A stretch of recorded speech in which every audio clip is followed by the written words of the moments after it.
Axel de Tarlet, près d'1 milliard de promesses de dons pour Notre-Dame. Les entreprises se bousculent.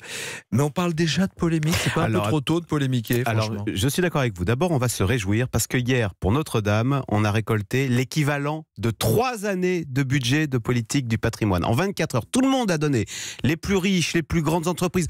Au passage, on réalise que c'est quand même bien pratique d'avoir en France ces grandes fortunes et ces grands groupes capables, au pied levé, de faire des chèques de 100 millions d'euros pour restaurer notre patrimoine.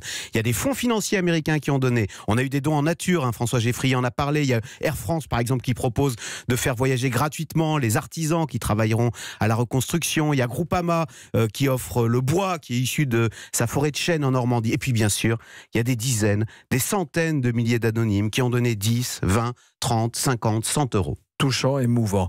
Mais c'est quoi cette polémique? Alors ça commence, ça gronde. C'est Gilles Carrez, rapporteur spécial du programme patrimoine pour la Commission des finances, qui vient en effet casser l'ambiance en disant une vérité qui dérange au sujet des réductions d'impôts qu'offrent ces dons. Parce que la règle est la suivante. Quand une entreprise fait un don de 100 euros, elle récupère 60 euros en baisse d'impôts. Vous voyez, l'État lui rend 60 euros. Donc en fait, ça ne coûte à l'entreprise que 40 euros. Alors attention, il ne s'agit pas ici de remettre en cause la sincérité de cette générosité. Voilà. Les entreprises ne donnent pas pour avoir une ristourne fiscale. Simplement, Gilles Carrez fait remarquer que ce dispositif, cette ristourne fiscale, coûte cher à la fin à l'État. Écoutez, faites le calcul, sur 1 milliard de dons hier, ça va coûter aux caisses publiques 600 millions d'euros. C'est beaucoup. Mais certains, comme notre ami Stéphane Bern, vont même jusqu'à réclamer une réduction fiscale à 90% en décrétant Notre-Dame trésor national.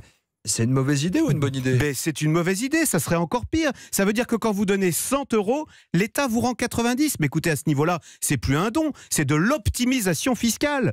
D'autant qu'il y aurait une forme d'injustice vis-à-vis des petits donateurs qui, eux, bien souvent, ne réclament pas de ristourne fiscale. D'ailleurs, parce qu'ils ne payent pas d'impôts. Bien souvent, quand un petit donne 100 euros, il ne récupère pas ensuite 60 ou 90 euros en baisse d'impôts.